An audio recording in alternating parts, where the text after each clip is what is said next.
The Gulf of New Florida didn't just sell property, it sold power. Glass towers rose from the shoreline like steel monuments, catching the blood-red glow of the sunset as if the ocean itself was on fire.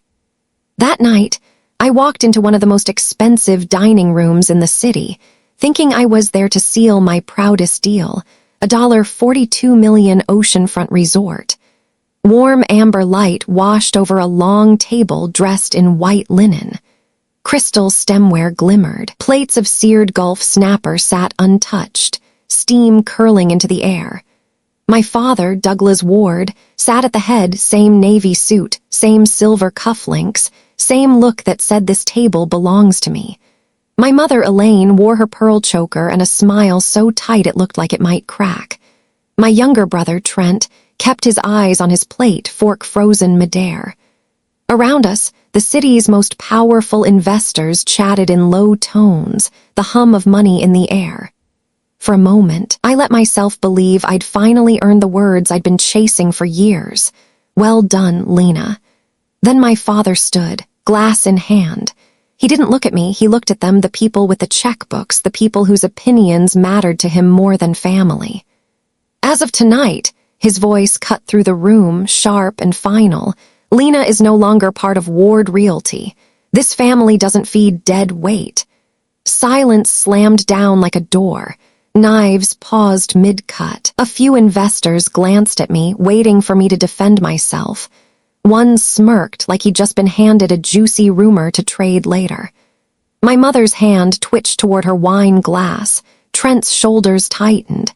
I felt the heat in my chest, the rush of adrenaline screaming to speak, but I didn't move. Because in that frozen moment, I understood this wasn't anger. It wasn't a mistake. It was a decision made long before tonight, planned, practiced, executed right here at my own celebration. They thought they were watching me crumble. They had no idea I'd already built something they couldn't touch. I didn't wait for dessert. No polite goodbyes, no fake smiles. I just stood, pushed back my chair, and walked out, letting the silence I left behind speak louder than anything I could have said. By the time the valet brought my car around, my pulse had slowed. Not from calm, from focus. The moment I slid into the driver's seat, my tablet was open across my lap, fingers moving faster than my heartbeat. 3 security checks. Access granted. I was in the Ward Realty transaction system, my system. 17 active properties. 6 penthouses. 4 commercial complexes. 7 undeveloped coastal projects only weeks from completion. Every single one under my holding company. The company I'd set up 3 years ago after my father looked me in the eye and said, "Paperwork isn't your thing, Lena." He thought I'd hand him every contract without question. Instead, I made paperwork my weapon. Every signature, every deed, every title I ever touched went straight into my name, hidden in plain sight. Ward Realty got the headlines, I got the ownership. Tonight, that little side habit of mine was about to become their nightmare. 3 keystrokes, representation pulled. Without my signature, not one of those deals could close. And without closings, Ward Realty's cash flow just flatlined. I closed the tablet, set it gently on the passenger seat, and pulled out into the night. The ocean lay black and glassy under the moonlight. I rolled the window down, letting the salt air fill my lungs. They thought they'd cut me out. What they didn't know was that I'd already removed the floor beneath their feet. By the time the sun broke over the Gulf, the first cracks had already formed. Contracts that were supposed to close that morning didn't. Phones at Ward Realty rang and rang, not with congratulations, but with demands. Investors wanted answers. Banks wanted updated proof of ownership. Every question pointed to my father, and every time he had nothing to give them. I could picture it perfectly inside that glass tower. Douglas at the head of the conference table, suit still pressed, voice strained. The CFO sliding a stack of files across the table, all missing the one thing that mattered, my signature. the head of legal leaning in, whispering something that made Douglas's jaw clench hard enough to crack a tooth. By the end of the day, the first domino fell. A $9 million bridge loan financing one of his flagship resorts came due. Without the contracts I'd just pulled, there was nothing to secure it. The bank accelerated repayment, interest spiked.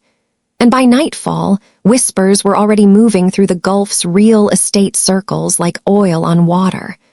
Ward can't close his own deals. Something's wrong inside the tower. That night I stood on my balcony with a glass of wine, the salt air wrapping around me. I wasn't celebrating, not yet. This wasn't the victory. This was the first turn of the wrench, the tightening before the break, and once the first crack shows, the whole facade never holds for long. 3 days later, I saw it before I even reached my car, the black sedan idling in the far corner of the underground garage, headlights off, engine humming low. I didn't change my pace. My heels clicked sharp against the concrete, each step ricocheting off the cold walls. The driver's door opened. Douglas stepped out. No smile, no pleasantries, just that fixed, hard stare, the kind that used to make junior brokers stammer. He closed the distance in 3 strides. "Give me the contracts," he said, voice low but edged with steel. "Or I'll drag you down with me." I stopped just short of him, pulled my phone from my coat pocket, and let the screen light up my face. My thumb hit record.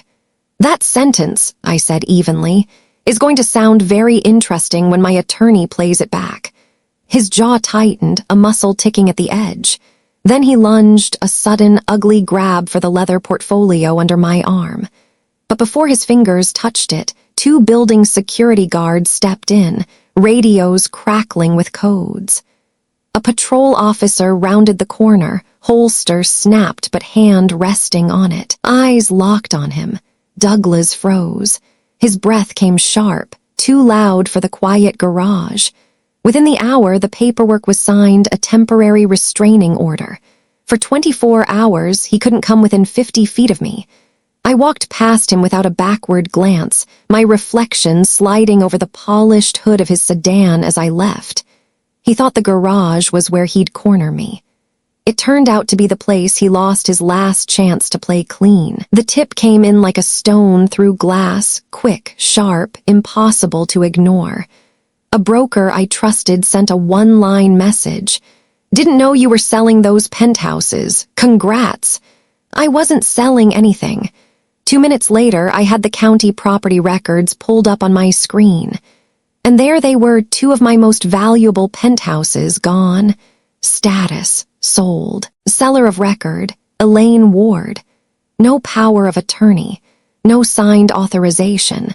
Just forged signatures, sloppy, arrogant, almost daring me to notice. I didn't slam the laptop shut. I didn't curse.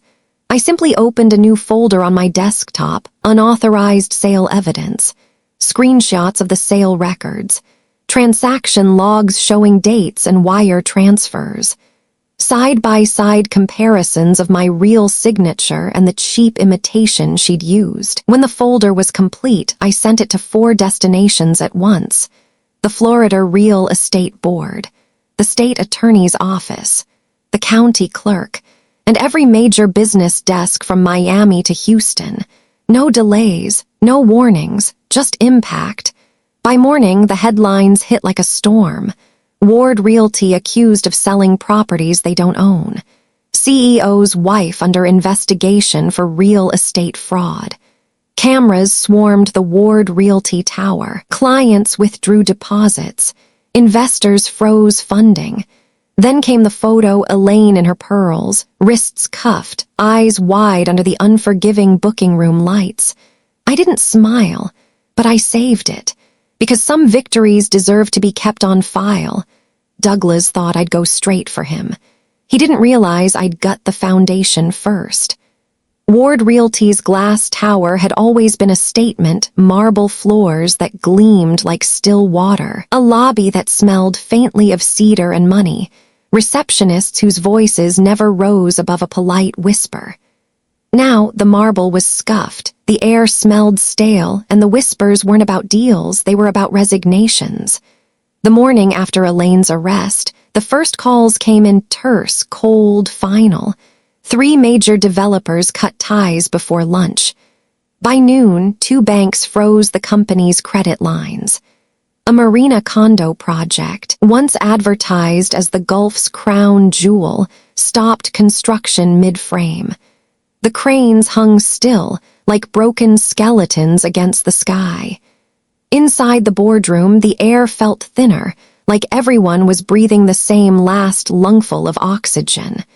Douglas sat at the head, shoulders squared but eyes tight, answering questions that only dug the hole deeper. Where's the original deed? Why is the state attorney's office calling us about forged sales? Can you guarantee funding for the next quarter? Every question was a cut.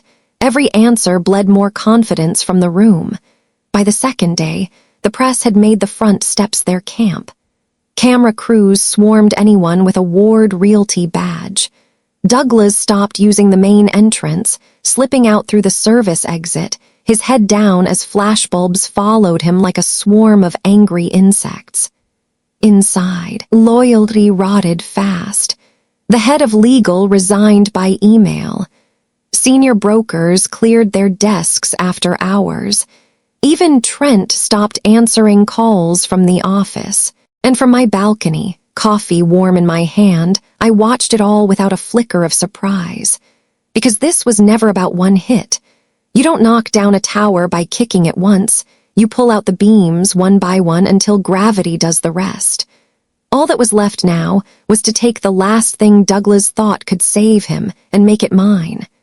The auction hall hummed with tension, the kind that made the air feel heavier. Developers in tailored suits filled the front rows. Bankers hovered in the back, and real estate reporters angled their cameras toward the stage. At the center, a stretch of pristine coastal land. To most, it was prime development property. To Douglas, it was salvation. I spotted him instantly, front row, jaw locked, paddle in hand like a drawn blade. His eyes didn't move from the auctioneer. The bidding started at 1 million. Douglas's paddle shot up. 1.2, 1.4, 1.6. Then came my turn. 2 million, cash. The room shifted. Heads turned. The cameras swung toward me. Douglas turned too slow, deliberate, and when he saw me standing there, his lips thinned to a hard line. We went back and forth. 2.2, 2.4, 2.6. Each number landed like a hit. I could see it in the way his grip tightened on the paddle, in the way his breaths came sharper. Then I saw it, the flicker, the moment his ceiling hit the wall. The hammer fell. I walked to the front, signed the deed in front of every investor, banker, and camera in the room. The ink was still wet when I turned toward him. "This land," I said clearly, "will never belong to you." He didn't answer. Couldn't. Not when I had just paid in full on the spot while the whole industry watched. He thought this land would rebuild his empire. Now it would be the cornerstone of mine. The auction crowd was still buzzing when I felt someone step up beside me. No cameras, no father, just Trent. He glanced at the deed in my hand, then back to my face. "You really did it." I leaned closer, my voice low so only he could hear. 2 years from now, when you can make your own decisions, find me." His jaw tightened, that familiar Ward stubbornness, but his eyes gave him away. There was no anger, no loyalty to Douglas, only the faint, dangerous spark of hope. Ward Realty bled out slowly. Project stalled mid-frame. Lawsuits stacked on Douglas's desk like unpaid bills. The glass tower emptied floor by floor until the lobby was just a hollow echo of its former self. When the tower sold to cover debts, Douglas moved inland, a rented apartment with peeling paint, no view, no ocean breeze. Meanwhile, Ward & Co. rose like a tide. Every deal clean, every contract airtight. Our portfolio spread across the Gulf like we owned the shoreline because in many ways we did. One gray morning, my office door opened without a knock. Trent stood there, older now, sharper, a leather folder in hand. He crossed the room, set it on my desk, and flipped it open. Fraud, kickbacks, illegal transfers. Every skeleton Douglas had locked away laid out in black and white. "I'm done," Trent said simply. The seed I'd planted 2 years ago had just grown teeth. I slid the folder toward me, eyes scanning page after page. Every detail was there, dates, signatures, wire transfers. No wiggle room, no loopholes. It wasn't just the end of Ward Realty. It was the end of Douglas Ward. When I looked up, Trent was watching me.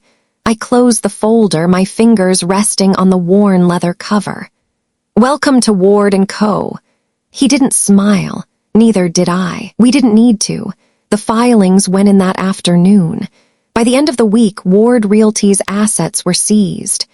The name, once stamped in gold on glass doors across the Gulf, was stripped from every building. The last of the glass tower's furniture was hauled out under a gray sky. Douglas sent emails, first asking to meet, then asking to clear the air. Finally, just one line, "We're still family." I never replied. From my office, I could see the Gulf stretching out in both directions, the sun turning the water into molten gold. 2 years ago, he'd cut me out in front of a room full of strangers, thinking it was the final word. Today, I had the final word written in every empty lot, every frozen account, every headline bearing his name, and the word disgraced. For me, that night at the closing table wasn't the start of a fight. It was the final closing, and I'd signed that deal in my heart a long time ago.